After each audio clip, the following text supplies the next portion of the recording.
Selamat pagi pemirsa. Lingkar Pagi edisi Senin 14 Juli 2025 kembali hadir menemani Anda. Beragam berita aktual dari seluruh Nusantara akan hadir dalam 60 menit ke depan. Bersama saya, Riawan Nusatria. Berikut Lingkar Pagi selengkapnya.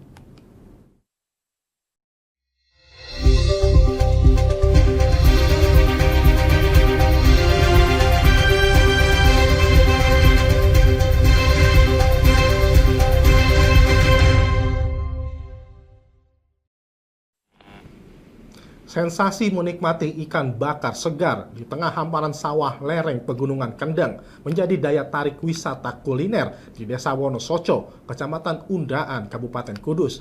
Ikan nila dan gurame yang langsung diambil dari kolam dibakar di atas arang dan dinikmati dengan 3 varian sambal yang menggugah selera.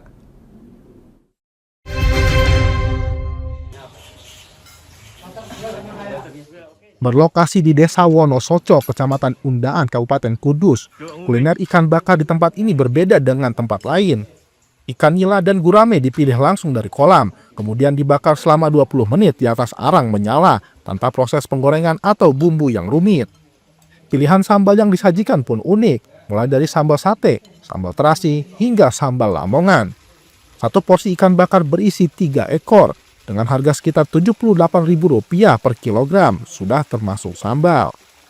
Dalam sehari, warung ini dapat menghabiskan hingga 2 kuintal ikan saat ramai pengunjung, yang didominasi oleh wisatawan dari kawasan Karisidenan Pati, seperti Kudus, Pati, dan Grobogan. Ikan dari Kedungombo. Maksudnya ikan tanpa digoreng langsung dibakar, terus gimana, berapa menit dibakarnya gitu? Dibakar sekitar 20 menit, 25 menit. Kalau arangnya bagus ya 20 menit. Kalau arangnya jelek sekitar setengah jam, 25 menit. Lalu pengunjung dari mana aja, Pak? Nah, ini Semarang juga ada, Boyolali juga ada, Kudus.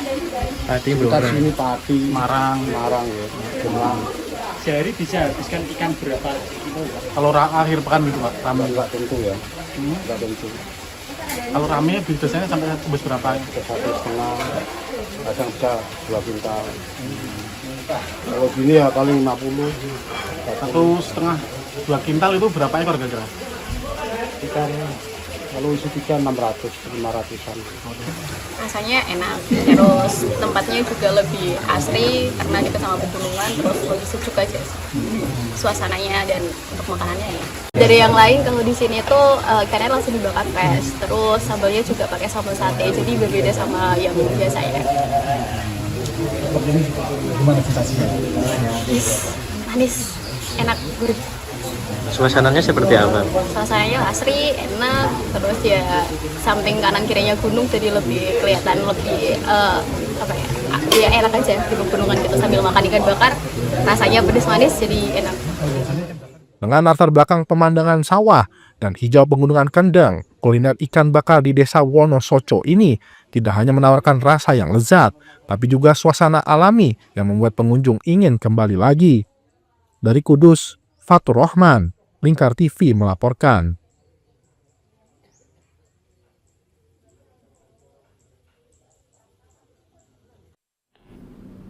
Berawal dari hobi memelihara ikan koi, seorang dosen di kota Semarang kini sukses menjadi pengusaha ikan hias yang menghasilkan cuan jutaan rupiah.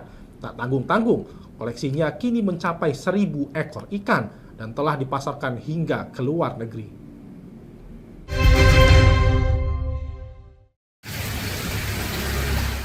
Inilah Ahmad Mansur, seorang tenaga pengajar di perguruan tinggi swasta di Semarang yang berhasil menyulap hobi menjadi sumber penghasilan tambahan. Bermula pada tahun 2019, Mansur hanya memelihara 9 ekor ikan koi di kolam kecil sebagai sarana refreshing usai mengajar. Namun saat ingin menambah koleksi, sang istri protes. Ia pun memutuskan untuk menjual sebagian ikannya terlebih dahulu. Tak disangka, hasil penjualannya menguntungkan. Dari situ, pria 32 tahun ini mulai serius terjun ke dunia bisnis koi. Meski awalnya belum memiliki pengetahuan lengkap, ia terus belajar dan mengembangkan brand pribadinya. Hasilnya, Hingga kini, Mansur memiliki koleksi hingga 1.000 ekor ikan koi yang dipelihara di Semarang dan Magelang. Pelanggannya tak hanya dari berbagai daerah di Indonesia, tetapi juga sudah tembus ke pasar Malaysia. Dari ratusan koi yang dimilikinya, ada yang pernah terjual hingga 35 juta rupiah per ekor. Bahkan pembelian secara borong pernah mencapai nilai 100 juta rupiah. Meski begitu, ia juga menyediakan ikan koi dengan harga terjangkau, mulai 10 hingga 15 ribu rupiah untuk ukuran kecil. Dalam perjalanannya, Mansur mengakui tantangan terbesar adalah kondisi cuaca yang tak menentu dan proses karantina ikan baru yang belum sempurna yang dapat mempengaruhi kesehatan ikan. Kini, dalam sebulan, Mansur dapat menjual antara 10 hingga 30 ekor koi, baik berukuran kecil maupun besar. Pasokan ikan yang ia peroleh datang dari berbagai daerah di Jawa Timur, seperti Blitar, Tulung Agung, dan Kediri.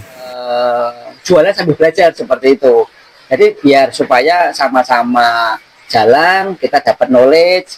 Ketika ada masalah juga kita langsung eksekusi di situ sambil belajar seperti itu. Sampai saat ini Mas, pasarnya sampai mana sih Mas? Paling jauh mana? Oke, kalau pasar sampai tahun 2025 ini kita paling jauh ke Malaysia. Ke Malaysia udah 3-5 kali kita pengiriman, tetapi itu udah beberapa tahun yang lalu, mungkin di tahun 2023-2024. Tetapi kalau di Indonesia kita udah rata-rata udah mengirim semua ke kepulauan besar di Indonesia, dari Aceh sampai ke Papua. Paling mahal lah gitu. Paling mahal waktu itu kalau satu ekor itu sekitar 35 juta waktu itu, tetapi kalau borongan itu ya pernah sampai ke 100-an juta lah untuk beberapa ekor seperti itu. Dari kota Semarang, Syahril Muas, Lingkar TV melaporkan.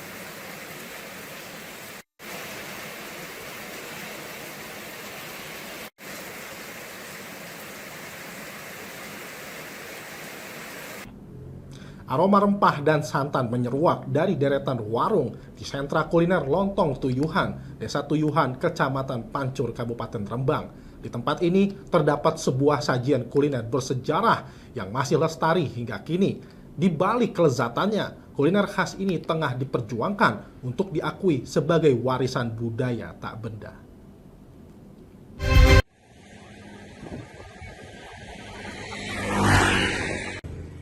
Lontong Tuyuhan bukan sekedar makanan. Perpaduan lontong, ayam kampung, dan kuah santan kaya rempah ini menyimpan sejarah panjang serta nilai-nilai luhur kehidupan masyarakat setempat. Konon Lontong Tuyuhan digunakan sebagai media dakwah oleh Mbah Jumali, seorang tokoh agama di desa Tuyuhan. Filosofinya sederhana, yakni beri nasihat setelah orang makan dan merasa kenyang. Gerobak pikulan khas yang digunakan para penjual tempo dulu pun syarat akan makna, bahwa seberat apapun hidup harus tetap dipikul dan mampu menjadi cahaya bagi sesama, seperti sentir atau lampu minyak yang mereka bawa. Bentuk lontong yang segitiga pun memiliki filosofi mendalam. 3 sisinya melambangkan 3 prinsip dasar dalam Islam, yaitu iman, Islam, dan ihsan, sekaligus menjadi simbol kerja yang jujur, benar, dan teliti. Ya terima kasih banyak toh Mas. Bukan cuma beberapa lontong saja, semua warga Desa Tuyuhan itu sangat bersyukurnya. Karena apa?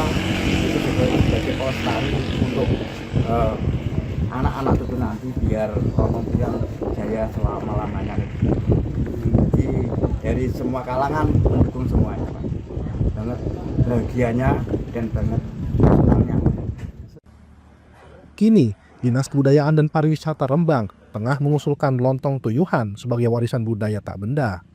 Kajian awal dilakukan oleh tim Balai Pelestarian Kebudayaan Wilayah 10. Proses pengusulannya mencakup pencatatan, penyusunan naskah akademik, dokumentasi, hingga pelacakan sejarah dan keberadaan maestro kuliner ini. Kita perlu sekali lah ibaratnya, seumpama kita melestarikan kuliner yang namanya Tuyuhan, satu-satunya di Indonesia yang berbentuk lontong Tuyuhan. Lontong Tuyuhan yang ada di Tuyuhan, ya sekarang ini ada di Tuyuhan. Yang penggemarnya saya tahu sendiri, Amerika datang, orang-orang luar negeri datang, orang Cina malah tiap hari. Jika berhasil lolos penetapan, Lontong Tuyuhan akan menyusul sejumlah kuliner Nusantara lain yang lebih dulu diakui sebagai warisan budaya tak benda Indonesia. Dari Rembang, Vicky Rio, Lingkar TV melaporkan.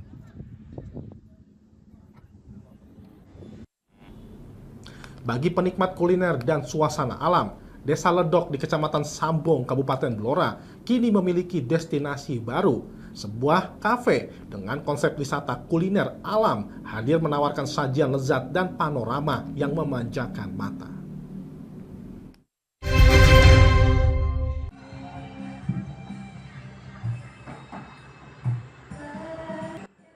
Inilah Cafe Bening yang berlokasi di Desa Ledok, Kecamatan Sambong, Kabupaten Blora. Kafe ini tidak hanya menyuguhkan berbagai menu kuliner yang menggugah selera, namun juga panorama alam yang indah, termasuk penampakan sunset di pagi hari yang menjadi daya tarik tersendiri. Berlokasi hanya sekitar 15 menit dari pusat Kecamatan Sambong, kafe ini menjadi alternatif tempat mengabuburit, berkumpul bersama keluarga, maupun sekadar melepas penat. Soal menu, Cafe Bening menawarkan pilihan hidangan seperti olahan ayam, ikan, hingga menu andalan mereka, yaitu bebek Madura yang memiliki cita rasa khas. Ya, ini Cafe Bening saya konsep dengan rumah judul yang klasik. Di belakangnya dengan panorama yang indah, kita makan sambil memandang panorama, view yang bagus. Dan di sini ada kolam renang, dan mau gazebo, mau dimanapun, dengan santai, mau sama pacar, keluarga, semua tempat luas. Dan juga ada playground untuk anak-anak. Kalau ibunya makan, anak-anak bisa sambil renang atau playground. Intinya rumah makan buat keluarga. Anak-anak bahagia, orang tua bahagia, remaja semuanya. Ya, karaoke juga ada, mau karaoke juga bisa. Buat reservasi karaoke gratis. Terus untuk menu yang ditawarkan apa saja ini? Menu ditawarkan, kami menawarkan bebek Madura dengan masakan sendiri, ownernya ini dimasak begitu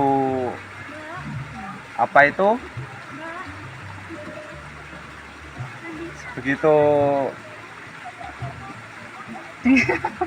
dengan itu bumbu khas ya racikan saya sendiri.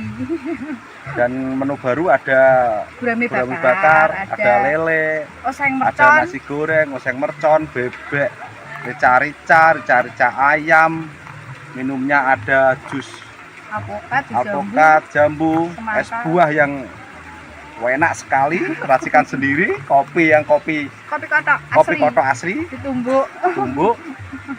Pokoknya harganya ekonomis. Kita menyajikan dengan harga memasyarakat, jadi orang sekitar sini bisa makan semua di sini.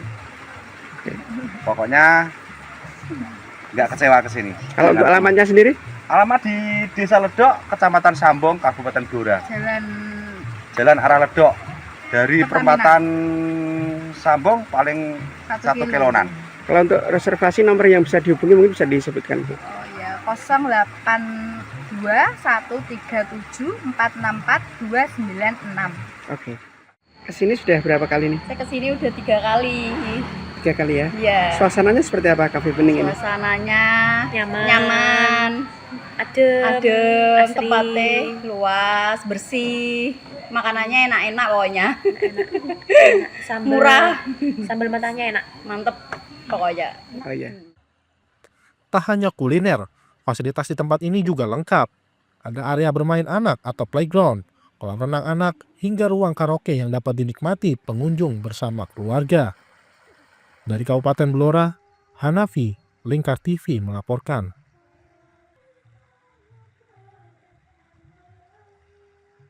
Baik pemirsa, kami akan kembali usai jeda berikut ini. Jangan kemana-mana, tetaplah bersama kami.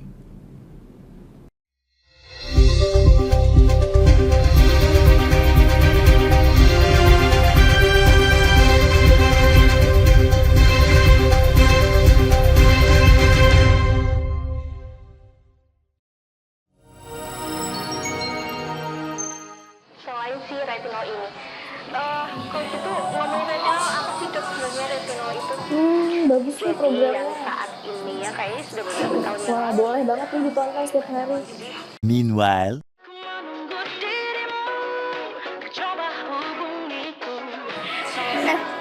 Kamu lagi nonton apa sih dari tadi kok apem-apem mulu?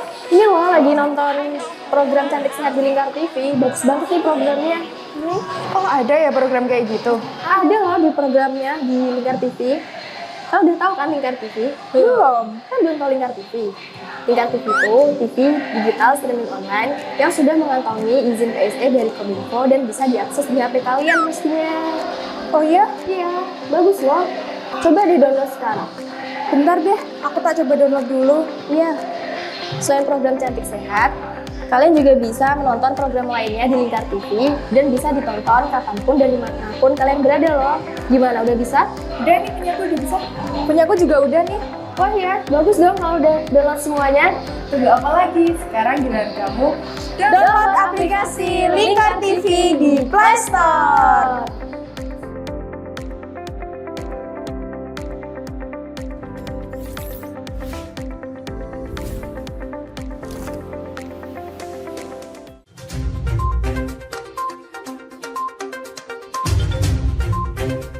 Merangkum semua peristiwa sebagai berita yang penuh fakta.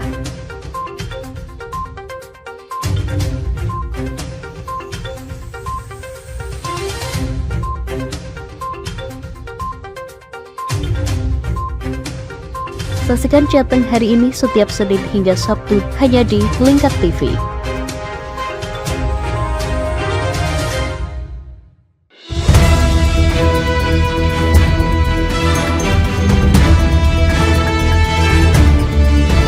Menemani pagi Anda dengan menyajikan berita nasional dan regional yang dikupas secara akurat dan aktual untuk awali hari. Dalam Lingkar Pagi, setiap Senin hingga Sabtu jam 8 pagi hanya di Lingkar TV.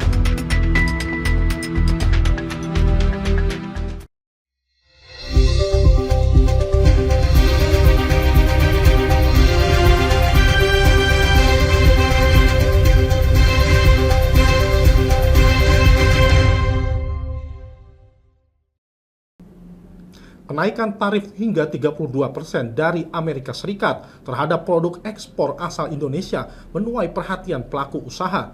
Asosiasi Pengusaha Indonesia atau APindo Jawa Tengah mendorong pemerintah untuk segera memperluas pasar ekspor ke negara lain dan memaksimalkan peran perwakilan Republik Indonesia di luar negeri. Asosiasi Pengusaha Indonesia atau APindo Provinsi Jawa Tengah berharap agar pemerintah pusat berusaha secara maksimal melakukan negosiasi atas tarif 32% dari Presiden Amerika Serikat Donald Trump yang dikenakan terhadap produk ekspor asal Indonesia. Ketua Dewan Pimpinan Provinsi APindo Jawa Tengah, Frans Kong, di Kota Semarang pada Jumat 11 Juli menyatakan, kebijakan tarif Trump pasti akan berdampak pada aktivitas ekspor produk asal Indonesia. Dari itulah ia mengusulkan agar pemerintah pusat memperluas pasar ekspor ke sejumlah negara. Tak hanya itu, APindo Jateng juga meminta agar tugas dari delegasi luar negeri lebih dimaksimalkan untuk turut membuka peluang ekspor.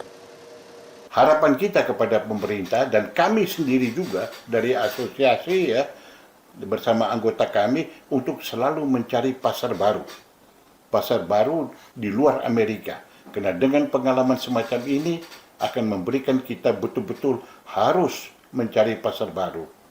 Dan pasar baru itu masih cukup banyak, seperti di Amerika Latin, di Timur Tengah, di Afrika, dan lain sebagainya. Di tiap-tiap negara itu kita punya perwakilan. Ada kedutaan besar, ada perwakilan ekonomi, dan lain sebagainya. Harapan kita supaya mereka itu juga mempromosikan mencari pasar untuk kita.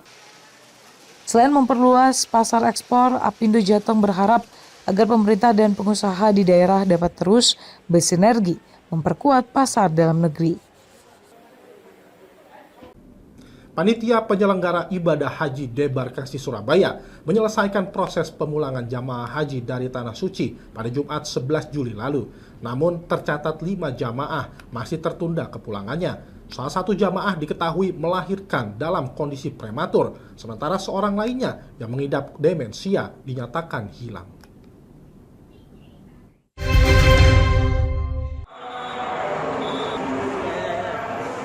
Jamaah haji kelompok terbang Kloter 97 yang berjumlah 328 orang asal 15 kabupaten kota wilayah Provinsi Jawa Timur mengakhiri proses pemulangan dari Tanah Suci di Debarkasi, Surabaya pada Jumat 11 Juli.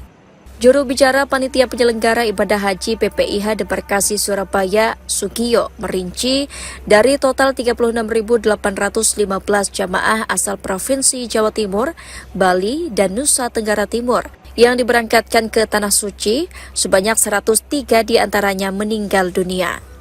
Terdata hingga akhir masa pemulangan haji sebanyak 5 jamaah asal Provinsi Jawa Timur akan menyusul dipulangkan.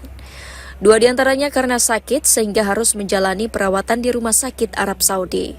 2 haji lainnya adalah seorang suami yang menemani istrinya usai melahirkan bayi dalam kondisi prematur, serta seorang haji masih dinyatakan hilang yang diketahui mengidap demensia. Ada 1 jamaah yang belum diketemukan dan terus ini kita melakukan koordinasi. Nanti kita Indonesia dan Saudi akan memutuskan kapan dihentikan untuk pencariannya. Ya, rencana awal 1 bulan setelah melahirkan dipulangkan, tetapi tetap melihat perkembangan bayinya karena prematur masih diinkubasi.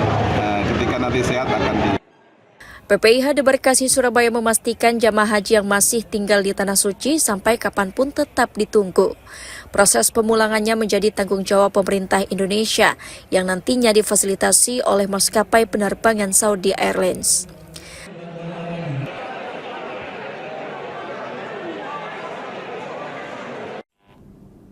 Pemerintah melalui Kementerian Kebudayaan berencana merenovasi rumah para maestro seni tradisi sebagai bentuk penghargaan atas dedikasi mereka dalam melestarikan budaya Nusantara.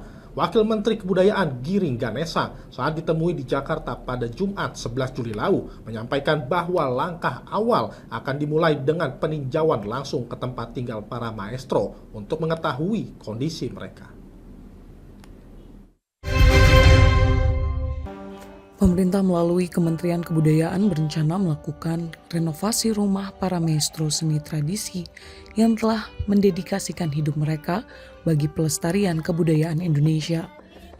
Langkah ini merupakan bagian dari komitmen untuk memberikan perlindungan dan perhatian khusus bagi para empu seni yang telah lanjut usia. Tahap awal yang akan dilakukan adalah meninjau kondisi tempat tinggal para maestro, termasuk memastikan kenyamanan dan keamanan fasilitas dasar seperti kamar mandi. Hal tersebut disampaikan oleh Wakil Menteri Kebudayaan, Giring Ganesa, saat hari pertama gelaran Panggung Maestro ke-8 di Museum Nasional Jakarta, Jumat 11 Juli.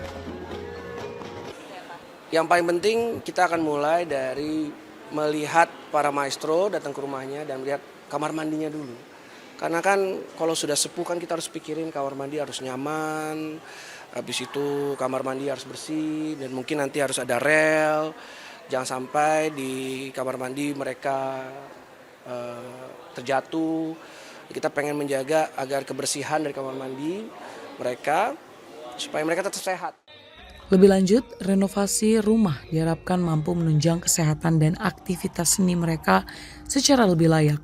Kemudian rencana tersebut akan dikoordinasikan lebih lanjut bersama pemangku kepentingan terkait sebagai bentuk penghargaan negara terhadap peran penting maestro seni dalam menjaga keberlanjutan warisan budaya Nusantara.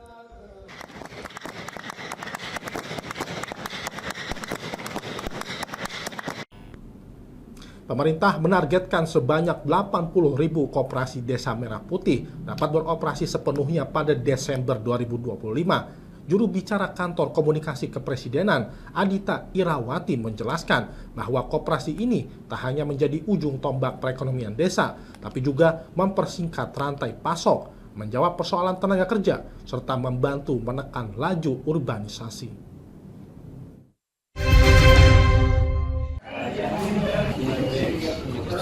Menjelang Hari Koperasi Nasional yang diperingati setiap tanggal 12 Juli, pemerintah telah merealisasikan sebanyak 77.000 koperasi Desa Merah Putih yang sudah berstatus badan hukum yang diterbitkan oleh Kementerian Hukum. Juru bicara Kantor Komunikasi Kepresidenan atau PCO Adita Irawati saat ditemui di Jakarta Jumat 11 Juli mengatakan, angka tersebut sudah mendekati target yang ditetapkan, yakni sebanyak 80.000 Kopdes Merah Putih yang tersebar di seluruh Indonesia. Kopdes Merah Putih jelas Adita menjadi ujung tombak perekonomian di desa. Kehadiran badan usaha tersebut mampu memaksimalkan pendapatan masyarakat, mengingat banyak potensi yang dapat dikembangkan dengan baik, salah satunya di bidang pertanian maupun hasil bumi lainnya. Ini petani-petani sebenarnya mereka mempunyai produksi gabah, padi yang cukup potensial, tetapi mereka sendiri tidak mendapatkan keuntungan yang optimal karena rantai pasok yang terlalu panjang. Bahkan kadang-kadang ada tengkulak, ada rentenir seperti itu ya. Nah, dengan adanya koperasi, harapannya rantai pasok ini bisa kita putus sehingga petani juga bisa mendapatkan harga yang baik, konsumen juga harganya juga tetap ada di bawah harga eceran tertinggi kan. Adita menyebut bahwa kehadiran Kopdes Merah Putih juga mampu menjawab tantangan penyediaan lapangan pekerjaan di desa. Dengan demikian, anak muda yang sebelumnya memilih untuk berurbanisasi mencari peluang pekerjaan di kota-kota besar, nantinya bisa berkontribusi memanfaatkan sejumlah potensi yang dimiliki masing-masing desa. Menurut Adita, tidak hanya pada proses pendirian, pemerintah akan terus mengawasi beroperasinya Kopdes Merah Putih, sehingga tak ada celah bagi siapapun untuk berbuat curang dan merugikan desa.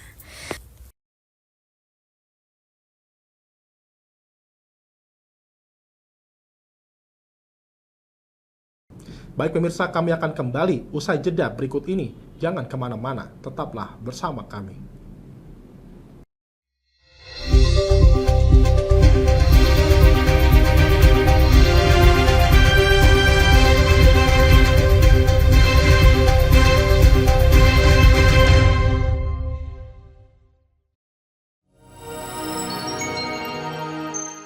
Selain si retinol ini, kalau gitu ngomongin retinol, apa sih dok sebenarnya retinol itu?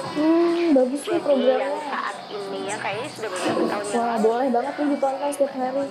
Meanwhile,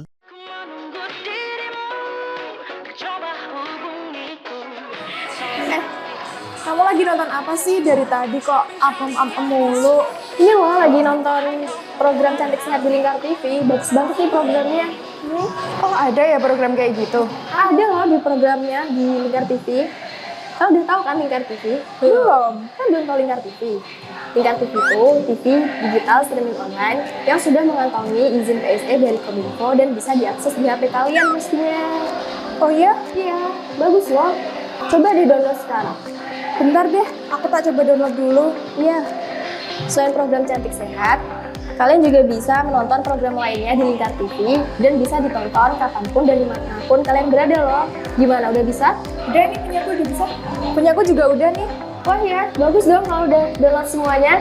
Tunggu apa lagi? Sekarang giliran kamu download aplikasi Lingkar TV di Play Store.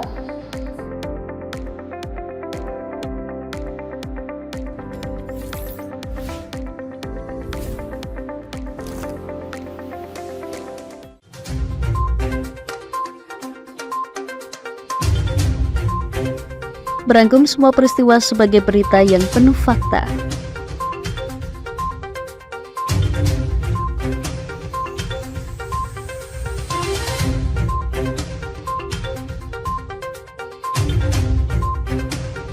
Saksikan Jateng hari ini setiap Senin hingga Sabtu hanya di Lingkar TV.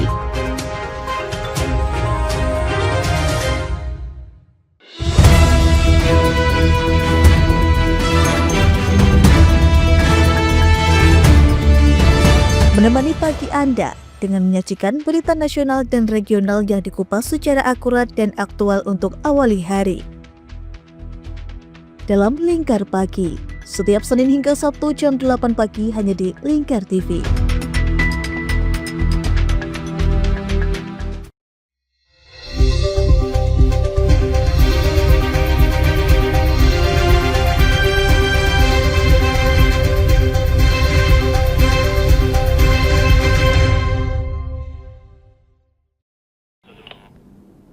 Kementerian Komunikasi dan Digital mengumumkan adanya 4 poin utama dalam tata kelola etika penggunaan kecerdasan buatan atau AI yang akan diterapkan oleh pemerintah.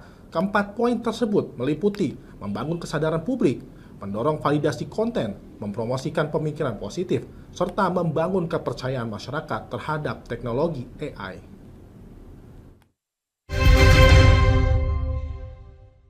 Kementerian Komunikasi dan Digital mengungkapkan terdapat 4 poin etika dalam tata kelola kecerdasan buatan atau Artificial Intelligence (AI) yang akan diterapkan oleh pemerintah. Hal tersebut diungkapkan staf ahli Menkomdigi bidang sosial ekonomi dan budaya Wijaya Kusumawardana saat acara ngopi bareng jurnalis di kantor Komdigi Jakarta Jumat 11 Juli. 4 poin ini digunakan untuk menjaga ruang digital lebih aman agar tidak terjadi informasi yang liar serta tidak akurat saat dikonsumsi oleh publik. Wijaya juga menyebut etika dalam tata kelola penggunaan kecerdasan buatan tersebut telah masuk dalam strategi nasional Stranas yang sejalan dengan UNESCO. Inilah yang kami harapkan kita ketemu ini salah satunya. Kenapa? Ini sudah ada di dalam Stranas AI dan ini pun sebetulnya juga sesuai dengan semangat yang tadi disampaikan oleh di UNESCO. Jadi tadi 4 tadi, membangun public awareness, mendorong adanya validasi konten, promosi dan pemberitaan positif, serta lagi membangun kepercayaan publik. Saya kira ini menjadi tanggung jawab termasuk teman-teman di media mengenai AI, toward ethical AI governance. Selain itu, Kementerian Komdigi juga tengah memproses regulasi terkait penggunaan AI yang saat ini sudah melalui tahap internal dan ditargetkan masuk proses legislasi pada awal Agustus 2025. Kemudian setelah mendapatkan hasil akhir akan dibawa ke Kementerian Hukum untuk selanjutnya ditetapkan dalam bentuk peraturan Presiden Perpres.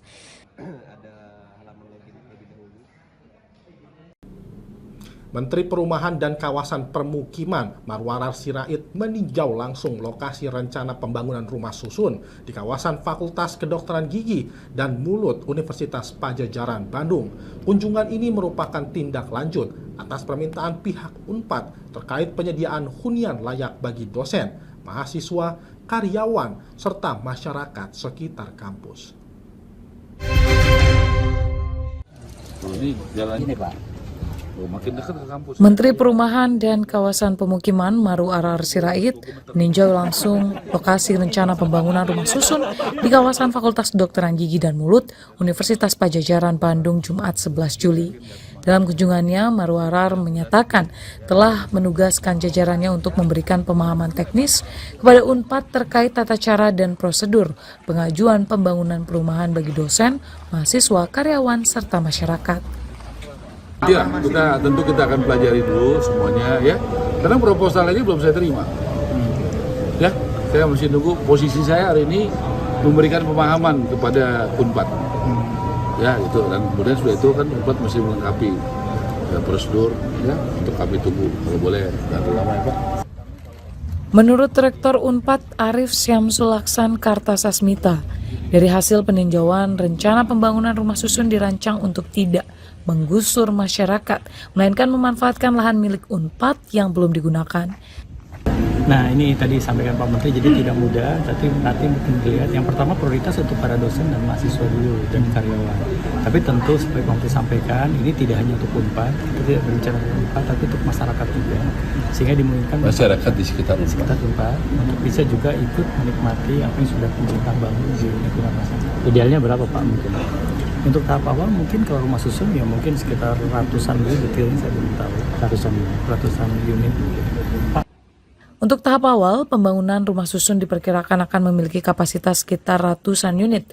Pihak Unpad berharap proses pengajuan dapat berjalan lancar dan pembangunan dapat segera direalisasikan. Proyek ini menjadi langkah strategis dalam menyediakan hunian terjangkau di kawasan pendidikan dan diharapkan dapat menjadi model kolaborasi antara perguruan tinggi dan pemerintah pusat.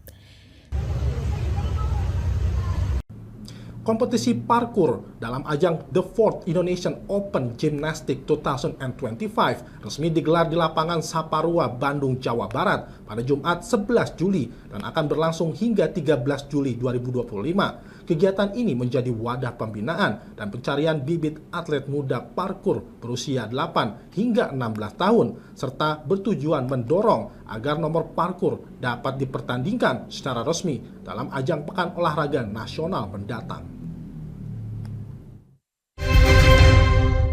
Ketua Umum KONI Jawa Barat Muhammad Budiana dan Sekjen Pengurus Besar Persatuan Senam Indonesia PB Persani Sri Sundari Kencana Ayu meresmikan kompetisi parkur dalam ajang The Fourth Indonesia Open Gymnastics 2025 di lapangan Saparua, Bandung, Jumat 11 Juli. Kompetisi yang digelar hingga 13 Juli ini diikuti lebih dari 50 peserta dari berbagai komunitas parkur di tanah air. Para peserta akan mengikuti 3 nomor kompetisi yang diakui Federasi Gimnastik Internasional, yakni Speed, Freestyle, dan Mix. Menurut Sekjen PB Persani Sri Sundari Kencana Ayu, ajang ini bukan sekadar kompetisi, melainkan juga menjadi ruang pembinaan dan pencarian bibit atlet nasional, di mana Jawa Barat banyak menyumbangkan atlet berbakat. Indonesia Open ini merupakan wadah untuk pembinaan bibit-bibit dari usia muda, dari umur 8 tahun sampai junior muda 16 tahun. Dan ini merupakan ajang 4 kali dan untuk parkur adalah yang kedua kali. Kami sudah membuktikan bahwa atlet parkur yang ternyata banyak dari komposisi dari Jawa Barat berhasil mengikuti kejuaraan parkur World Championship. Sudah 2 kali, yang pertama kali di Montpellier, Paris, dan yang kedua di Kitayusu di Jepang. Ketua Umum KONI Jawa Barat Muhammad Budiana menegaskan komitmennya untuk mendukung pembinaan parkur melalui Pengprov Persani Jawa Barat. Kami tentu punya komitmen melalui Pengprov Persani Jawa Barat, Kang Dika, beliau akan memaintain nanti itu dengan sebaik-baiknya lah untuk perkembangan parkur. Mana tahu nanti ke depan parkur bisa menjadi nomor yang dipertandingkan di Pekan Olahraga Nasional. Gelaran The Fourth Indonesia Open Gymnastics 2025 ini menjadi bagian dari rangkaian Rute Kejuaraan Dunia Gimnastik Artistik ke-53 yang akan digelar di Indonesia Arena Jakarta pada 19 hingga 25 Oktober mendatang. Satgas Operasi Damai Kartens berhasil mengamankan 8 anggota kelompok kriminal bersenjata yang diduga terlibat dalam penyerangan terhadap guru kontrak dan tenaga kesehatan di distrik Anggruk, Kabupaten Yahukimo, Papua Pegunungan. Kasatgas Humas Damai Kartens, Kombes Pol Yusuf Sutejo menyatakan bahwa 3 dari 8 orang tersebut telah ditetapkan sebagai tersangka dan ditahan di Polres Yahukimo untuk pengembangan penyelidikan lebih lanjut. Satgas Operasi Damai Kartens bersama Polres Yahukimo berhasil mengamankan 8 orang anggota kelompok kriminal bersenjata KKB yang diduga terlibat dalam penyerangan guru kontrak dan tenaga kesehatan di distrik Anggruk, Kabupaten Yahukimo, Papua Pegunungan pada Jumat 21 Maret lalu. Kasatgas Humas Damai Kartens Komisaris Besar Polisi Yusuf Sutejo di Jayapura Jumat malam 11 Juli mengatakan dari hasil pemeriksaan terhadap 8 simpatisan KKB tersebut, 3 orang diantaranya ditetapkan sebagai tersangka karena terbukti terlibat dalam aksi penyerangan itu. Ketiga tersangka yakni Aris Pahabol, Dilan Hombay, dan Nandar Simbolim. Mereka kini ditahan di Polres Yahukimo guna pengembangan penyelidikan. 8 orang yang diduga sebagai kelompok kriminal bersenjata pasukan Eden Sawi Yoli. 3 diantaranya sudah dipastikan sebagai tersangka. 2 orang adalah Dilan Hombay dan Aris Pahabol, merupakan pelaku aksi penganiayaan terhadap tenaga kerja guru dan tenaga kesehatan, dan Nandar Simbolim terkait penganiayaan terhadap pengantar air galon pimpinan LQ Skobak yang diduga kuat menjadi dalang utama pembakaran sekaligus pembunuhan. Sebelumnya pada Jumat 21 Maret lalu, kelompok kriminal bersenjata melakukan aksi penyerangan terhadap 7 orang yang merupakan guru honorer dan tenaga kesehatan. Insiden ini menyebabkan tewasnya seorang guru bernama Rosalia Leresugem. Baik pemirsa, Lingkar Pagi berakhir sampai di sini. Jangan lupa saksikan Lingkar Siang setiap hari Senin hingga Sabtu pukul 1 siang waktu Indonesia Barat hanya di Lingkar TV. Saya Riawan Nusatria, mewakili kru yang bertugas pamit undur diri. Selamat pagi dan selamat beraktivitas.